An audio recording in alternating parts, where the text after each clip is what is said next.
Some of these talks that were given at the convention were related to a series of articles that were published throughout 1923 in the Watchtower. What does Judge Rutherford's imprisonment, the parable of the sheep and the goats, and the Watchtower's second trumpet blast all have in common? Listen into the end and we'll explain it all. They're basically going through the parables of Matthew 24 and 25, and we're going to go through some of them. There's a series of 3 articles: loyalty, method of deceit, and virgin's fair. And the sheep and the goats would be the 4th one in the sequence. Basically, what he's doing is going through all the parables of Matthew 24 and 25 and applying each one to the Watchtower Society and to himself as the one taking the lead of the Watchtower Society. Most of the points outlined here is basically, if you're not loyal to me, you're not approved of Jehovah, because I'm the one taking the lead of Jehovah's organization. And there were some that weren't loyal to me, and they didn't acquire the knowledge that I've been presenting. So if you aren't loyal to the organization, if you're not loyal to me, you're not loyal to Christ. Now, Russell never even implied any such things, to be loyal to himself. He said, this is what the teachings are. This is what and he said many times, this is what I believe to be the correct teachings. But he never compelled people to follow him. He was a lot more Christian-minded. Christian. Yeah, he was. I mean, he was more of a Christian type personality. Even in the Faith in Action video, they said he was not one he not afraid to step on toes. And he was dynamic and could not be intimidated. Yet not everyone appreciated these traits, even among the Bible students. Brother Rutherford, he was an entirely different personality, brusque in manner, and he didn't fear to tread on anyone's toes. I think this had a tremendous test on the brothers. So they were different personalities. But like you said, here it's more forcing. It seems more forcing to come do it my way. There's a statement I remember reading when I researched Russell's writings. I saw as fascinating and quite a contrast to what became of the Watchtower Society. If you have a different opinion, we'll let you come in and state your opinions. We'll even give you a special meeting just for that. So he was a lot more liberal, a lot more open to other ideas and other suggestions than what later became of how the society is now. An artist or sculptor gains worldwide recognition, not by thinking. So Rutherford's basically saying, don't think, just advertise. Be loyal to me. Be loyal to the organization. And being loyal to the organization, the way he was leading it, you're loyal to him. Advertise, advertise, advertise. Only those who are loyal to the Watchtower, or only those who are loyal to the organization, are the ones who are going to be reigning with Christ in heaven. Loyalty to the core means loyalty to the organization or loyalty to the judge. And that's the whole point of this article. Basically, Rutherford's saying in this article, listen to me. I'm honest. Everyone else is deceitful. Well, it's like the old adage, trust me, I'm honest. Anyone can say anything they want. It's your actions and your conduct that change it all and prove whether you're right or not. So, and we have discussed a little bit of the judge's actions in our previous discussion on the man who dared disfellowship Rutherford. Well, it's easy to bully passive Christians, people who would just, bow, walk, get afraid, let you step on toes. Deceit is Satan's favorite tool, but everyone else is of Satan. We're not. Everyone else are babies, but we're mature. Only we have Jesus as our authority. Call no man leader, but I'm taking the lead. Everyone else is being tossed to and fro by doctrine, but we have it right. Until it changes. It's strange because he's talking about methods of deceit and sleight of hand. But when you read through what he's saying here, he's pulling a sleight of hand. He's saying only I can be a latter-day teacher, right? Everyone else is in Babylon, and so therefore you have to be loyal to me and listen to what I'm saying. And Now, it's here's an interesting way to think of this too. People in the Jehovah's Witnesses who talk about this and pointing this stuff out would be labeled apostate. Well, if that's not what they believe, once again, how are you an apostate for not believing something and pointing out what was said? Like we're doing right here. We're not saying your religion's right, your religion's wrong, but this is what they were saying at the time. Here it is out in the open. This isn't new light. This is old light now that evolved into newer light that keeps changing. And it's not like we're making up what's being said. It's on the screen. Here's the exact quotes from the literature. It's just the facts of history. So just looking at what was said becomes interesting, but to try to understand why it was said is even a more interesting story.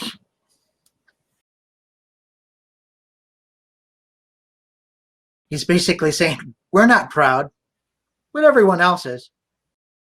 Everyone else who left the Watchtower Society, they're wrong because of what I just proved.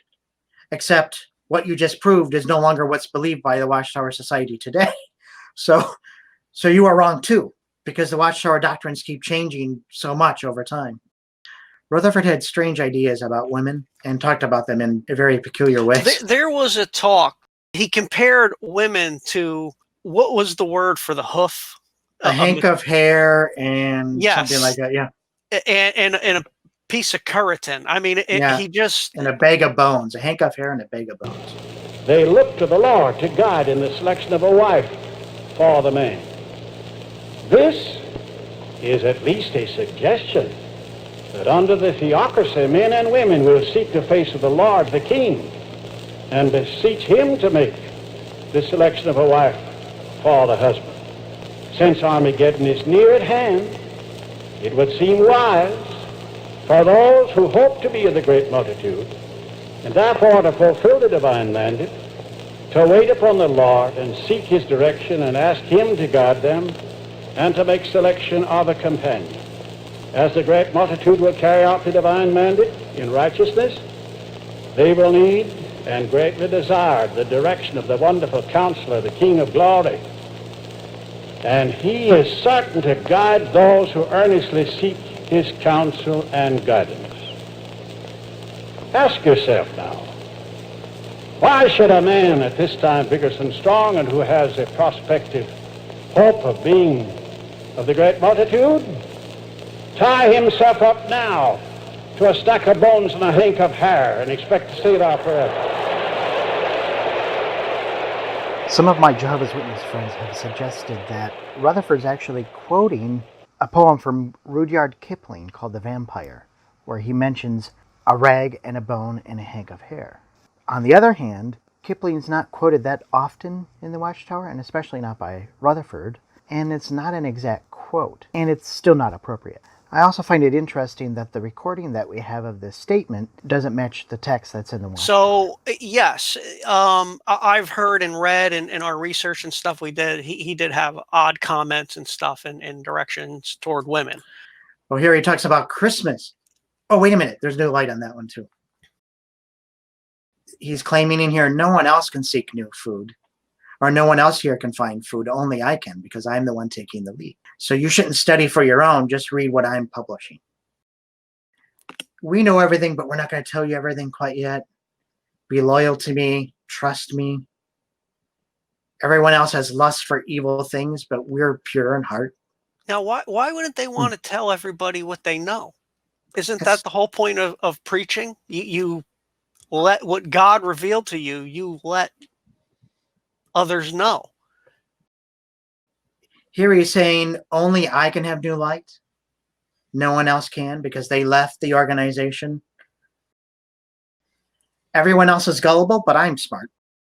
And everyone else is selfish. I'm not selfish at all. They're ambitious men. So here he says, be loyal to me because God foreknew me, because it's prophesied that I would take the lead in the Watchtower organization after 1914. Don't disagree with anything I say at all, because God prophesied in advance. He foreknew I would take the lead. And he says, well, there are a lot of other self-appointed leaders, but I'm not a leader. I am taking the lead. Let's enjoy the new light because no one else has it. The Lord is preserving our work because he prophesied in advance it was going to happen. Jesus said that there'd be a lot of false teachers coming into the church. And that's something that we all need to be very, very careful of. But if people would have just questioned, a lot of things like this could be avoided, right? And when we do our discussion in their letters back and forth that we're going to have, we're going to show a lot of how these ideas evolved. It's not just a divine inspiration. It's interaction discussion. And then a leader says, okay, I'm going to pick that one. Well, you picked it because you liked how it sounded, but you didn't think it up yourself. There's so many questions, you can go around in circles about with this. And here in this article, he's saying, you need to be humble, but be humble to me. Be loyal to me.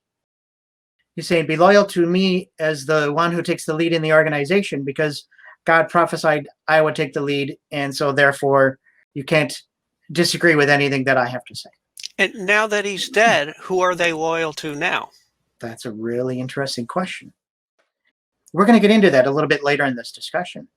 But there's been some changes recently in the understanding of what the faithful and discreet slave was. It used to be that all the anointed class were of the faithful and discreet slave. That's what they understood. That's what they believed. But in 2013, that changed. And it's interesting that change because it's tied into this parable of the sheep and the goats. Be patient. We're getting there. He's saying only I can be a latter-day teacher. Everyone else is in Babylon. And so therefore you have to be loyal to me and listen to what I'm saying. Here's where the fun begins. The sheep and the goats is not only the next article, but it's also the next one in sequence. And Rutherford is starting to get very, very strong in applying it to himself. What he experienced is what he applies in these parables. And that proves he's the chosen of God. Basically, in each one of these, he says, I'm the chosen one. I'm the chosen one. No one else is the chosen one. Here, Rutherford's moving from the parable of Matthew 24 into the parables of Matthew 25. And again, he's applying it to him as the one taking the lead of the Watchtower Society. And it's about the wise and the foolish virgins. And so he's saying, I'm the wise one, everyone else is foolish. If you're going to boil it down in a nutshell, it's basically that simple. I'm the one prophesied about in the parable. So I'm pure, justified, begotten, and anointed of the Holy Spirit. All the foolish virgins, they don't have any of that because they didn't bring enough oil. So here again is another example of how he's taking the parables and applying it to the Watchtower organization from 1914 forward. And he talks about severe trials that were coming upon the organization. He's suggesting the temple was judged and they were judged correctly and everyone else was judged incorrectly. But if Jesus came in 1914, why did he wait till 1918? Why, if he's been watching the churches for 2,000 years, why wait a few years after you return to make your inspection and judgment? Well, he would have known long before 1919 who passed the inspection. Well, I think the reason he's doing it is because Russell died in 1916. And so when you get to 1918 and 19 here, Russell's dead already 2 years. Yeah. 3 years. Well, he had both 1918 and 19, right? He kept going back and forth between when that happened with no real justification for either date. But it basically bolsters his position as the chosen one who took the lead in the organization that God deemed cleansed. He's the chosen one. It's almost funny. everybody, the Bible students, they loved Russell. They really loved the guy.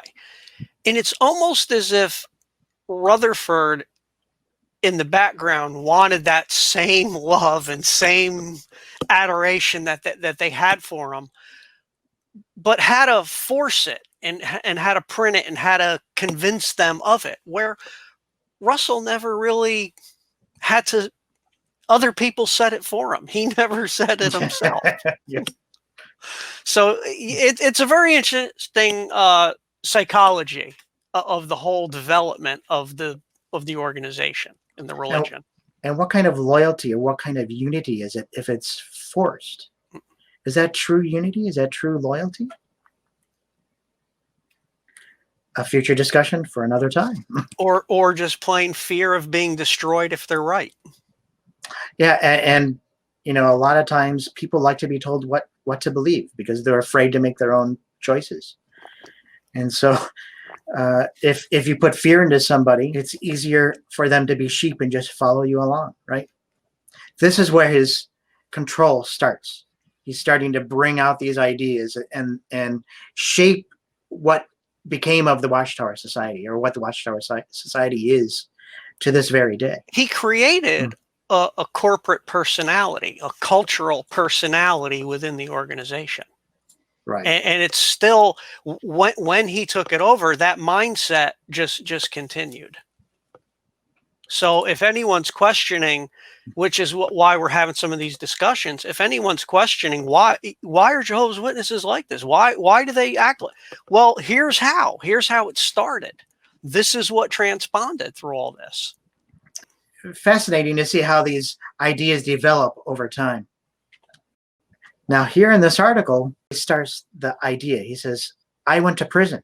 And because I went to prison, it's a sign. And not just Rutherford went to prison. He's saying in general, Bible students went to prison. They were persecuted. But he does specifically talk about his own prison experience tied in with the finished mystery. And so, as we've said in the past, Rutherford's prison experience is what changed him. You can see that right here, because it's mentioned again and again and again. I went to prison. It's all about me. Yeah, a lot of Christians went to prison, as you just showed the book earlier. He did seem to focus his imprisonment is something more so than everybody else's, and realistically, a lot of his imprisonment was perceived sedition that he was willing to get out of by just cutting the pages out. So you're willing to get out of it if you could in one aspect, yet in another aspect, you couldn't get out of it. So now you went to prison and I'm the chosen one, like you said.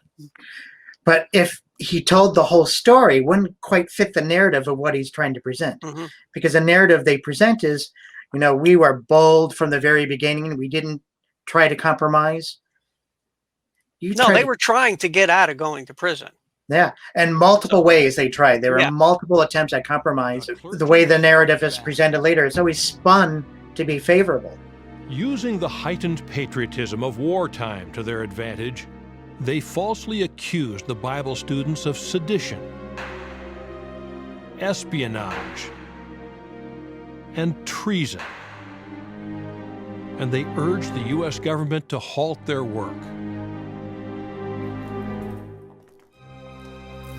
On May 8, 1918, Joseph Rutherford and 7 of his associates were arrested.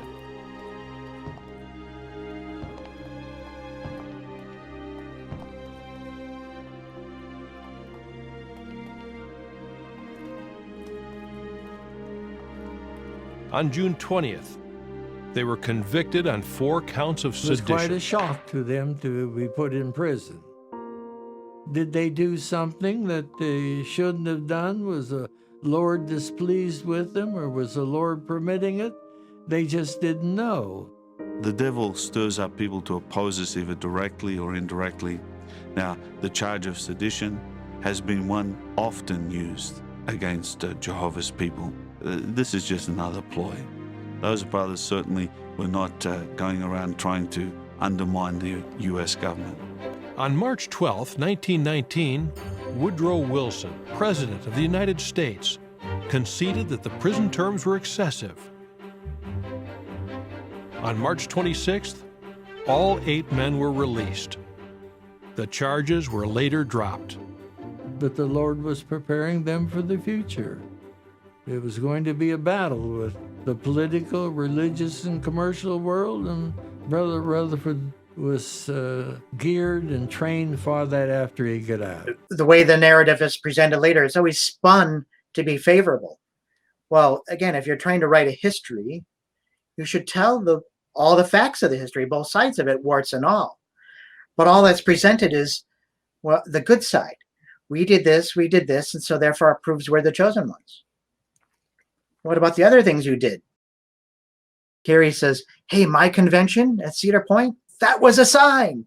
It was a sign I'm the chosen one, because if I pray to Jehovah, if a lot of people come to the convention, it shows they're still interested. So it proves I'm the chosen one. A lot of people show up at the Vatican every day. And if it's based on numbers, the Catholic Church is the correct religion. The Mormons have more numbers than the Jehovah's Witnesses as well, right? So, yeah, so... What happened to it being a little flock?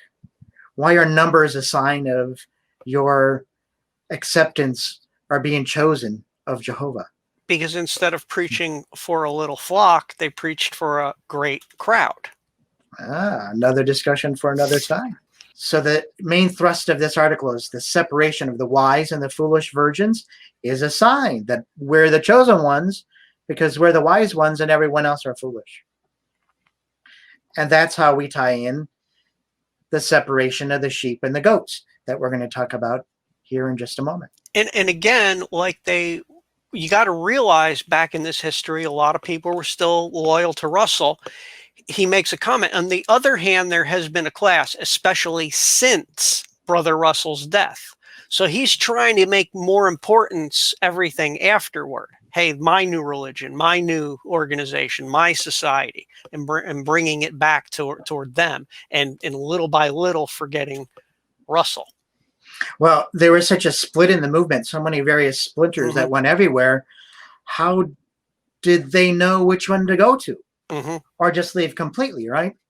So if you can say, well, I was prophesied in these prophecies, well, a couple groups did that, and we'll see that with one of the other groups that was very strong in doing that. And what Rutherford is doing here is reacting to some of the claims that other groups are making, and we'll talk a little bit about that. That's a little dig at the Bible students of the time, because they said Bible students generally believed that 1914 would mark the end of all efforts of the church this side of the veil, and that their change would take place then. Some were so thoroughly convinced of this, they prepared to leave everything on the last of September and go with the Lord. Some delivered discourses saying, this is the last time I shall ever speak to the friends. Do you know who did that? Macmillan. It's a dig at his friend Macmillan. And now he's starting to say, hey, everything that's in these parables is from 1914 forward. And since he inspected the temple in 1918 or 19, Rutherford took the lead of the Watchtower Society. So in effect, he's applying all these parables to himself. What was the message behind the sheep and the goats, and why did it change? The story is more surprising than you can possibly imagine.